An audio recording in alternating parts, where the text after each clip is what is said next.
9 vibes. మూడవ రోజైన కనుమ వ్యవసాయంలో తమకు ఎంతో చేదోడు వాదోడుగా ఉన్నందుకు పశువులకు శుభాకాంక్షలు తెలపడానికి జరుపుతారు.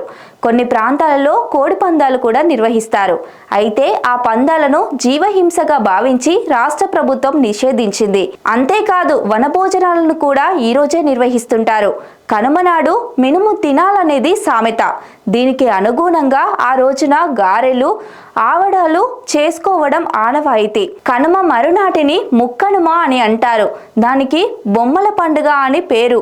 దక్షిణ భారతదేశంలోని ప్రజలు ఈ పండుగ 3 రోజులను శ్రద్ధాశక్తులతో జరుపుకుంటారు. ఉత్తర భారతదేశంలో మాత్రం ఈ పండుగలోని 2వ రోజైన మకర సంక్రాంతి లేదా లోరీని మాత్రమే జరుపుకుంటారు. కనుమ రోజున మాంసాహారం తినడం ఆంధ్రదేశాన ఆనవాయితీగా వస్తుంది. మాంసాహారులు కానివారు గారెలతో సంతృప్తి పడతారు.